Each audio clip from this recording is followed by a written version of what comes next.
Welcome to Walking the Earth. Today we are in Patan, near Patan's Durbar Square in Kathmandu Valley of Nepal. And we're in a public water fountain facility. It looks quite old. I don't know the details of the age, but this would be traditionally where people would come to gather water for cleaning, for cooking, for drinking, for bathing. And so if you notice, you've got these water spouts that have the shape of the mythological creature associated with the Yamuna River, with the goddess Yamuna, her mount, and that are part crocodilian and part elephantine. So part elephant, part crocodile. And then it's also interesting, on the top of the water spout, you've got a serpent. And then over here, you have the Shiva Lingam and the Yoni. So the Lingam is associated with the phallus, the Yoni, with the female principle. And then it's surrounded by a snake as well.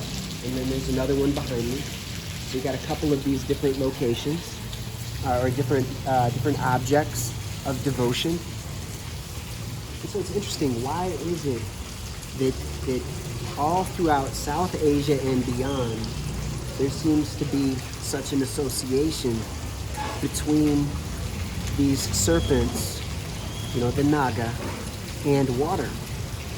So when we think about the serpents, so like I think about it on a few different levels. Like, why is it that there is a reverence paid to serpents and dragon beings in East Asia, Southeast Asia, in South Asia, traditionally in the Middle East, and throughout various areas of Africa? I'm thinking like Egypt, throughout various areas of Europe, such as Greece. Why is it that the serpent shows up so often associated with the water? So it could be, like in the instance of the serpent wrapped around the lingam and the yoni and associated with Shiva, I've read and heard that it has to do with the Kundalini energy, and also within certain Buddhist contexts, this serpent energy that runs through the course of the spine, from the base of the spine up into the skull, and it's associated with enlightenment and enlightenment energy.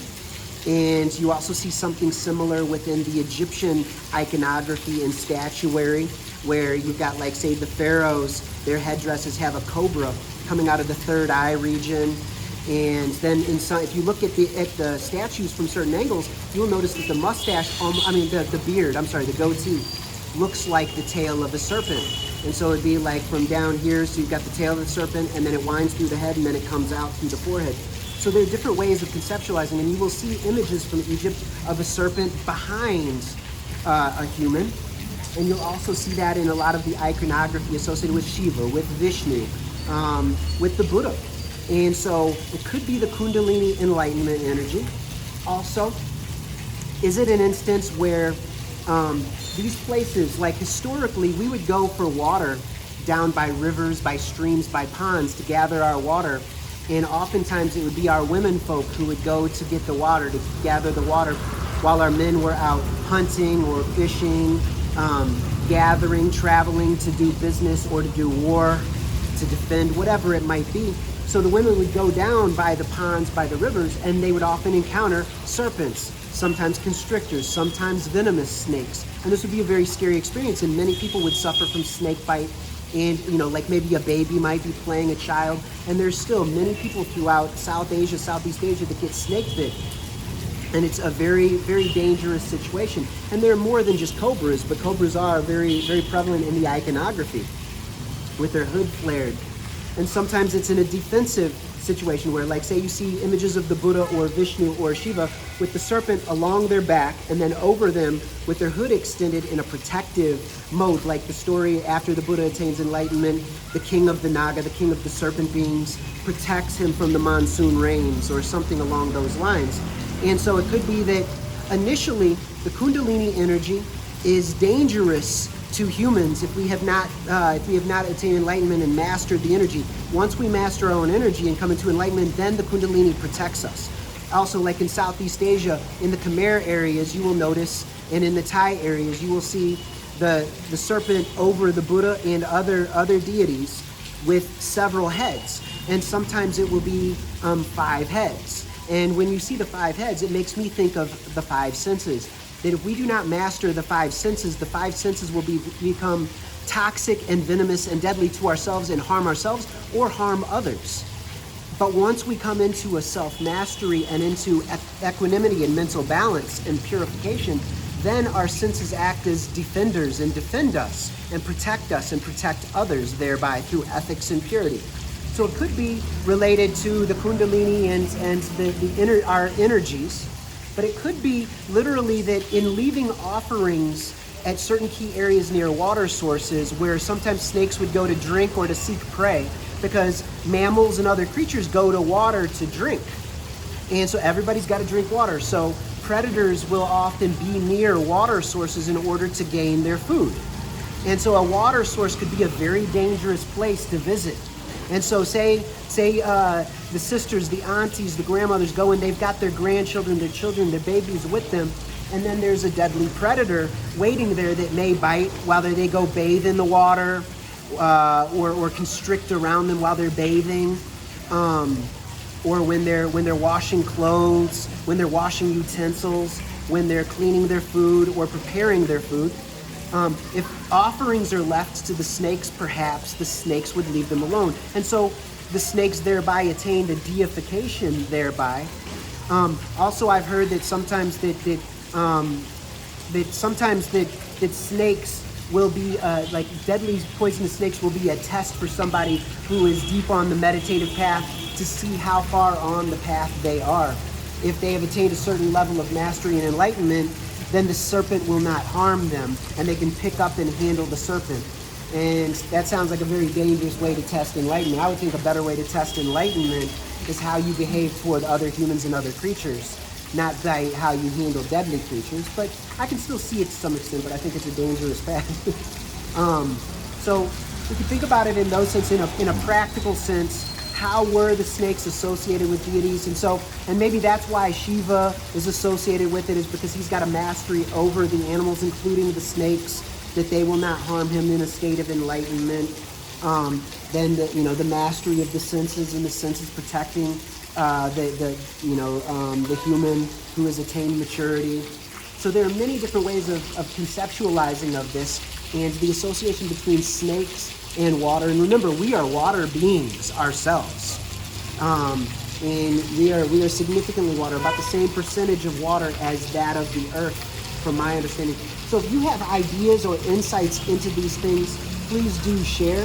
It's very interesting. I'm striving to understand why these serpents are so associated with certain locations and with certain statuary, iconography. And like I said in another video, there are instances where you will see the serpents hidden within traditions. So, for instance, in the biblical materials, the serpent is associated with Satan and with negatives. So there are, it's like, so at the beginning of Genesis, you've got the serpent in the garden, and in the book of Revelation as a bookend, now you've got the dragon. So Satan is associated, the enemy of humankind is associated with serpents and dragons, and then you have various accounts within the biblical material and within extra-canonical materials that were not accepted into the official biblical canon. Also, if you notice, within Arabic, sometimes if you go to certain masajid or you look in certain sources, the way the Arabic is written is very serpentine, very serpent-like. Matter of fact, if you go and you look up a Wikipedia article on Isa alayhi salam. Isa, the way that Isa is spelled, Yeshua, Jesus, in Arabic, it actually resembles a serpent. So they've got, even the spelling of Isa, if it's manipulated a certain way, resembles a serpent. And many of the different names of people associated with the Quran and with prophets, peace be upon all of them, they're written in this way. That is not to say that these prophets are associated with serpents, but what I'm saying is that certain devotees, whether it's unconscious or purposeful, some of them may be part of various ancient serpent brotherhoods, and they're communicating to others. And so there are many ways of hiding things within bigger traditions. Sometimes it's in your face, sometimes it's hidden. So there are also sayings within Hadith that relate Islam to serpents in a very in a very problematic way to me. And some of you might know these hadith, and I would appreciate if you would put these into the comments, because those trouble me, because I'm not down with the Serpent Brotherhood and with the Serpent clans. So these kind of things, it could also be associated with various beings.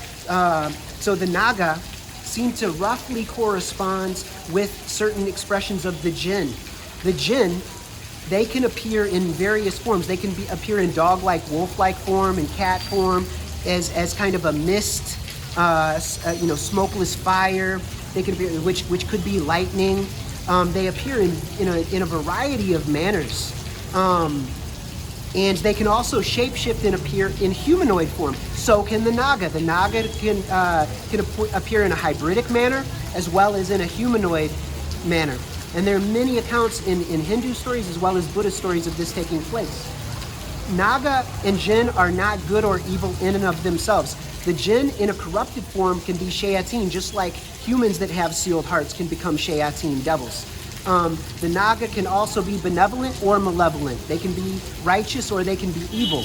And so these beings appear worldwide in a variety of traditions. So some people have speculated that you've got what are called the reptilian race that have different names across different areas of the world and that live amongst us as humans and that appear human but then betray themselves. Like, I've literally seen people in states of rage go into a possessed mode and have slit eyes. I know that sounds really crazy, but to have snake eyes, and I've experienced some very strange things in my day. So I know there are other things happening within humanity. And we know that there are wolves in sheep's clothing. There are people that appear to be righteous that are not righteous. So all around the world you will find examples of people who are, or you will find examples of these serpent beings, some positive, some negative. So if you have any ideas or thoughts about this, I'm not committed to a particular view. I'm seeking knowledge. I'm seeking to understand as best I can, and to share knowledge where it is found. This is very interesting. This is associated with South Asia, with Southeast Asia. It's all over the world, with the Middle East. So we need to better understand. I think there are many gaps in our human history. There's much that we do not understand about ourselves. Much history has been distorted and destroyed. Think about how many great libraries were destroyed in ancient times. Alexandria, Nalanda, Takshila. The major libraries of ancient China were destroyed by the Han when they came into power in the Qin dynasty. So we've got libraries being destroyed all over the world, at Bukhara, at so many places. So what was lost? What do we not have access to that we used to know about ourselves? We need to fill in the gaps as best we can. So until next time, keep seeking knowledge even till the ends of the earth. There's much to learn, and we need to seek truth and be devotees to truth and truth alone.